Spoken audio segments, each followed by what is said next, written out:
Evening, welcome to the council meeting of October 1st, 2024 is called to order. Anyone in the audience with amplifying headphones, please raise your hand and we'll bring those to you. I'm not seeing any. Let's rise for the pledge, please. A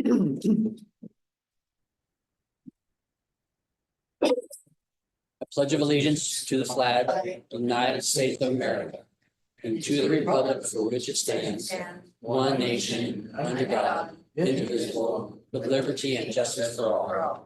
Amen. Donna, can you do a roll call, please? I will. Councilmember Blush. Here. Councilmember Stearns. Councilmember Gilmore. Here. Mayor Nesco. Here. Deputy Mayor Sherman. Here. Councilmember Sapp. Here. And Councilmember Gutierrez. Here. Thank you, Donna. Council have any late changes to the agenda? City manager? No changes tonight, Mr. All Mayor. right. Council have any board reports to share? Yes, I do. On September 25th, I attended the Housing and Behavioral Health Advisory Board meeting. And there was some discussion around House Bill 1590, and they're requesting that we discuss maybe enacting that, have a discussion about it. I think we're familiar with 1590. We talked about it in the past. It's a 1/10 of 1% sales tax for housing and homelessness, if I'm correct. Yeah, multiple measures for affordable housing, absolutely. Yeah, we've talked a little bit about it in some of our budget presentations and it's timely.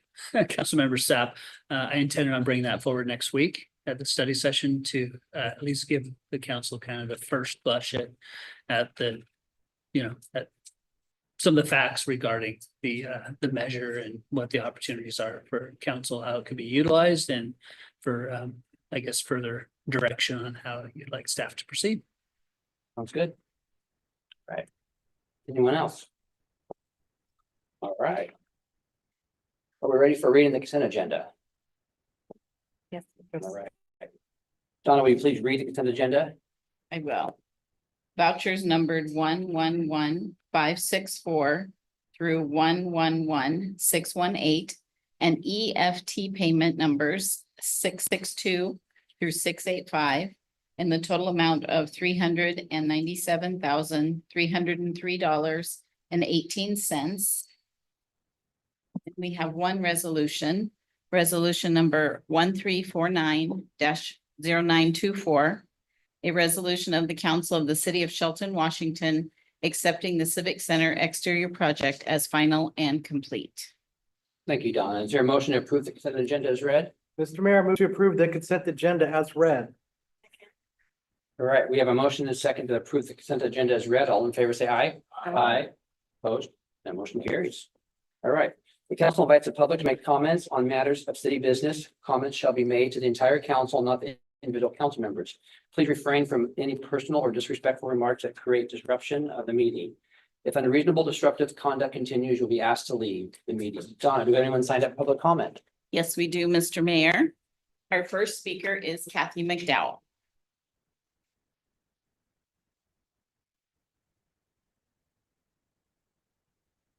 Good evening, Mayor, Deputy Mayor, and Council. I love what they're doing with CODA, making it our district street. But, excuse my French, I hate the striping and the way they, what do you call it? Direct traffic. I know it's supposed to slow down traffic, but at night, you can't see the stripes, can't see the, so that would probably be a good thing to redo that and make it brighter. But I'm a little dismayed that it came out like that. And I'm just hoping that people are parking on the wrong side of the street now, and it's making it hard for us to go up and down that street if we go up and down that street. So just want to mention that I think that I've talked to some other people and they're a little dismayed with it also. But at least if the stripes could be brighter at night, they're hard to see at night. And that would be a start. Thanks. Thank you, Kathy.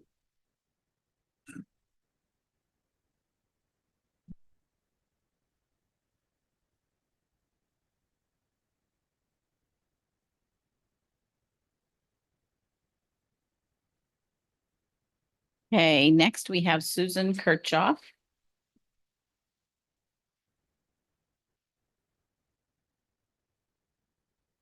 Good evening, council members, mayor, city officials. My name is Susan Kirchhoff. I'm the founder of the Youth Connection.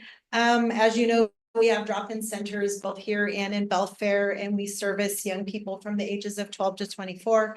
It's interesting that you brought up House Bill 15, whatever that one there. I know the tax money's coming. One of the things that I wanted to point out from our vision and us is to completely provide a safe place that's inclusive of everyone in that age bracket that we serve. On a single night in 2023, there was over 34,703 unaccompanied youth counted as homeless. Between 2022 and 2023, the number of unaccompanied youth increased by 15%. These estimates indicate approximately 1 in 10 young people the ages of 18 to 24 will be homeless, and 1 in 30 youth ages 13 to 17 will experience homelessness each year. Our highest growing concern for us is the area of youth between 16 and 18. We've seen an exponential increase in this, and we are struggling to find a place for these young people to not be victimized. And I'm going to just say it's not pretty what we hear them telling us that they're doing to find a place to sleep. At some point, I would hope that we could create such a place as that. So as you're looking at that money, maybe that's an option. There are places called Hope Homes. We are willing as the Youth Connection to hopefully do something on that lines. That is in our 2 to 5 year goal. We are working to create a solution-focused system within our whole homeless response system by taking a stand to do things that are a little different and trying to encourage cooperation versus blame. As with our Providing Party with a Purpose, which has changed the way outreach is happening, we are in the process of actually working more as a system than an individual programs individually. One of the things I would like to encourage is all men who are able to come to our men's mental health awareness breakfast that we're hosting October 12th at the Youth Connection to really bring awareness that not only that people need to have some sort of relaxation. As you're reviewing what you could do, just think about that. That might be a help for that population in our homeless. Thanks so much.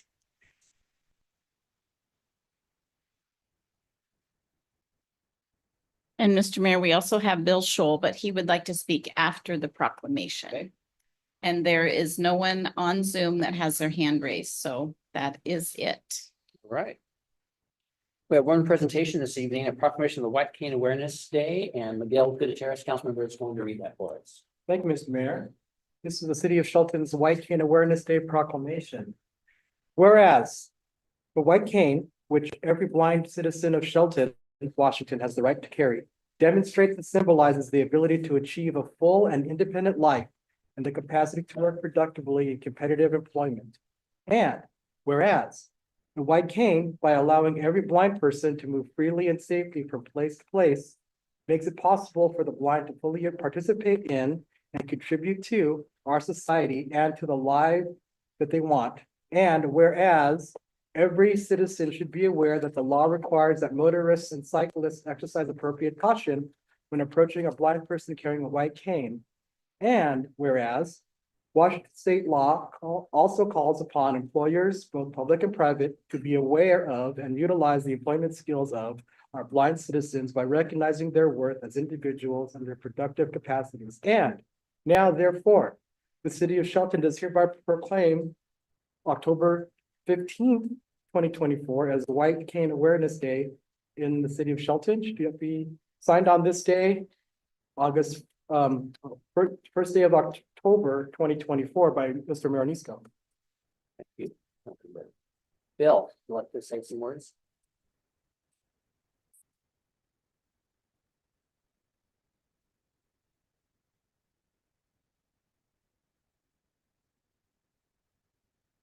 Thank you very much for the opportunity to give you a little bit of history on the white cane. Mr. Mayor and council members, I appreciate your proclamation of making October 15th the official White Cane Awareness Day in Shelton, Washington. The idea, the concept of white cane was began in France in the early 1900s. And eventually the concept, the idea came to America. 1935, a Lion member in Chicago watched a blinded street corner vendor maneuver across a busy street with a dark cane. And he thought to himself, would it not be better to paint that cane white and so that vehicles would be able to see them better? So he took it upon himself and the club, and they painted this vendor's cane white. A few months later, the same Lions Club approached the council, the city of Chicago, and got an ordinance passed that would ask motorists to become aware and give the right of way to somebody using a white cane. A little bit later, the cane, after World War II, the cane was developed with a red tip that would identify that person as a visually impaired person. That then all around the United States, the different states became aware of the white cane and initiated the right of way for folks, individuals that were using a white cane on any part of the road. Simply because sometimes we don't always use a crosswalk. Then in 1964, President Lyndon Johnson declared the first White Cane Awareness Day. Each president since has declared October 15th as White Cane Awareness Day. I like to call it White Cane Safety Day.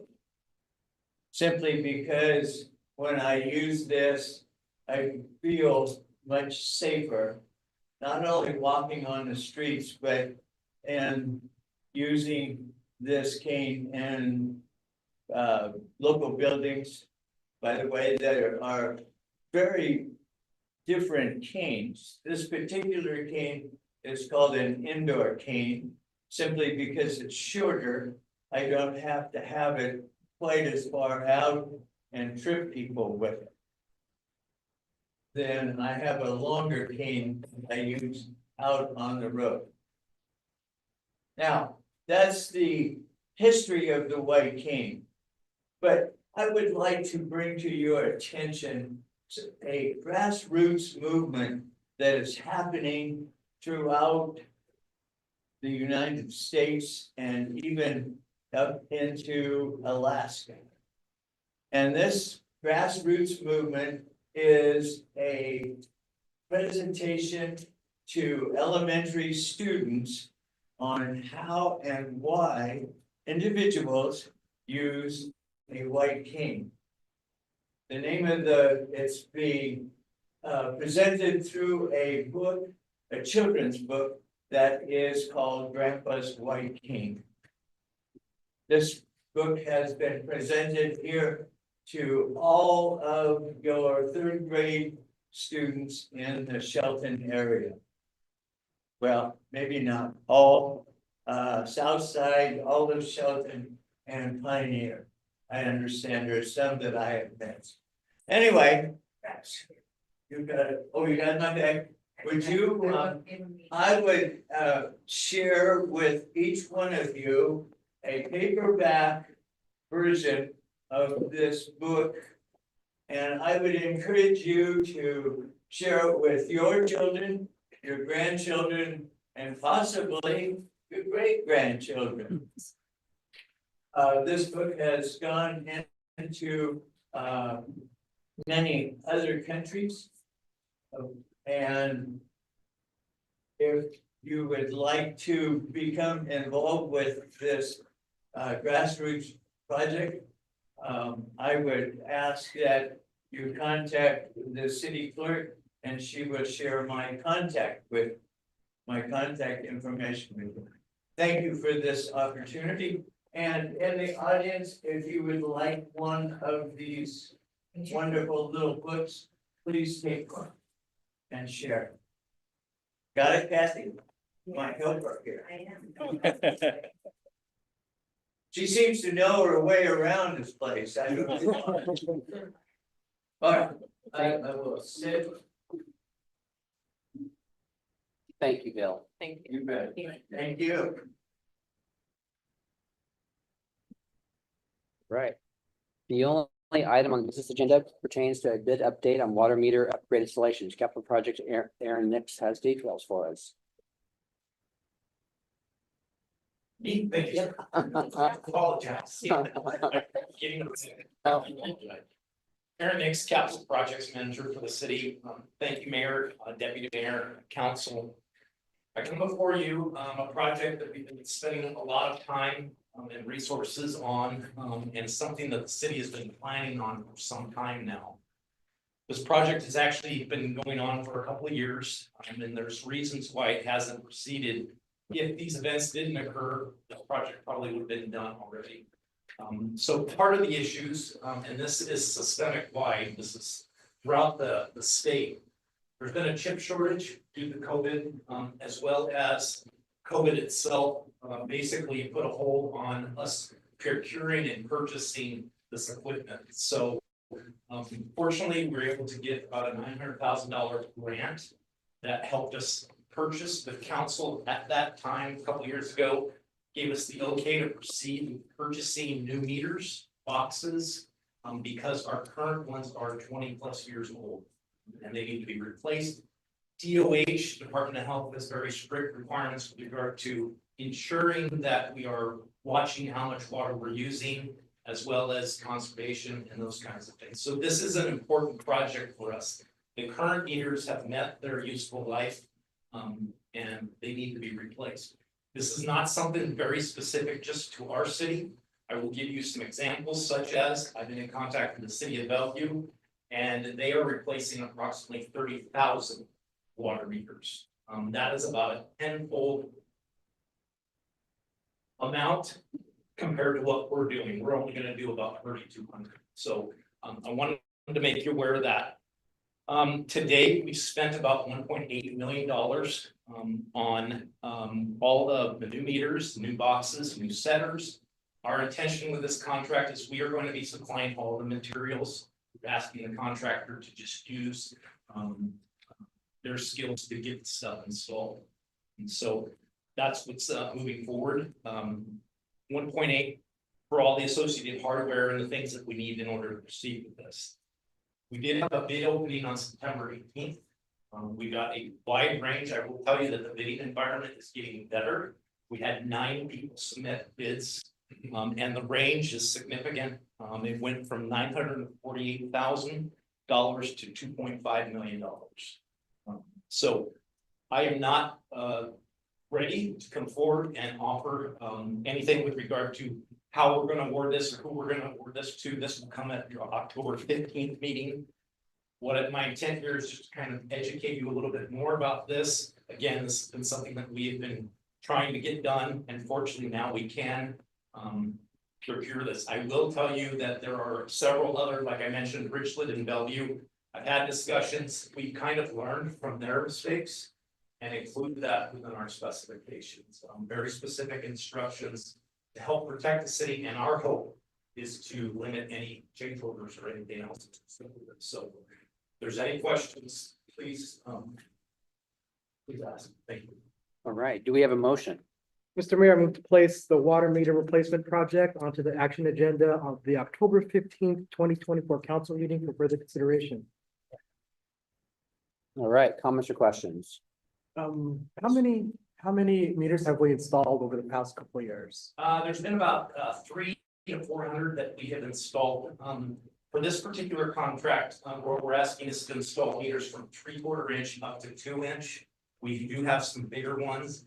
We will deal with that a little bit later. It's a little bit different animal when you get into these bigger meters because they're in vaults and it's a lot more expensive. So we have about 100 of those. So after we install these, we only have about 100 left to finish the project. I just remember 2 years ago, we started and we're doing it incrementally, but we got so busy and slammed and we get right out of chips and now we're just trying to finish this. So thank you very much thank you very much for moving forward. Right, and again, how much of this was grant money? About 900,000. Again, we've expended about 1.8 and we need whatever we end up with the bid. About 3+ million total for the project, understanding that, again, if your original value is 10 times that. Any other questions? All right, we have a motion and a second to place the water meter upgrade installation project bid update on October 15th, 2024 council meeting.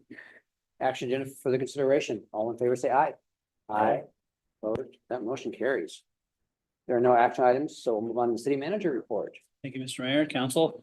I think today there might be some cleanup being done, but we have some newly paved streets up on Capitol Hill. So Fogarty, Poplar, Fir, and Otter all received some new asphalt this week in conjunction with our partnership with folks at Mason County Public Works. I'll tell you, this is essentially a construction project our Public Works crews has taken on to create the road bed necessary for this paving project. And these are projects that aren't taken on normally by municipalities, especially municipalities this size. So we're quite proud of our staff and their abilities to provide this level of service to these residents up on Capitol Hill that were living on dirt and gravel roads for quite some time. We also want to recognize and pay attention that this is solely possible by the funds generated through the Transportation Benefit District. I know we'll talk more about that here in an upcoming study session in November, but it's important that that's being recognized, that these projects are supported by that voter initiative that was passed back in 2016. We're working on a tour after the award ceremony from Department of Ecology a couple weeks ago for our treatment plant operation. So we're working on scheduling tours for council, so you can go out and see the operations at the treatment plants. I'll have that to you fairly soon with a possible date. Last week we had our legislative meeting. Unfortunately, only Senator McEwen was able to attend, but I think it was very productive. We're formulating that legislative agenda. We'll refine that as we move forward and bring that to the council in the coming weeks. So we have a complete package that we can then forward to not only Senator McEwen, but Representatives Couture and Griffey as well for the upcoming legislative session in 2025. As those of you that were at the meeting and those of you that received the packet, water infrastructure is a priority for us here in the city. It is our biggest need, and that's storage, particularly storage of water to meet current code and meet the demand that we're seeing for future development. Part of that future development is what we anticipate the Olympic Heights subdivision that's just above Olympic College off Alpine Way. They should be starting next week is what we're hearing from them. So there's a pre-construction meeting this week. We should see them mobilize as early as next week to start some preliminary grading and grubbing of that property. So we've been talking about it for some time. We'll actually see some equipment moving around on that property here in the near future. We're continuing to have conversations with them, reviewing their civil plans for all the public infrastructure that would go in place prior to going vertical and building residential structures. So looking forward to facilitating that project. The state auditor provided an entrance meeting this week. Mayor Nisco attended. It's kind of a little more than a formality, but a bit of a formality, just to introduce themselves, enter into the audit that is starting officially now. They will look at not only the city, but the Metropolitan Park District as well. They're focusing on payroll, procurement, and public works projects, so they'll go back and make sure that we're meeting not only our policies, but state law, best practices, our self-insurance programs, which is primarily unemployment, Open Public Meetings Act. Again, that involves the council, and then our fiscal condition, our financial condition, if there's any indications of financial distress within the city, and we don't anticipate to have any problems.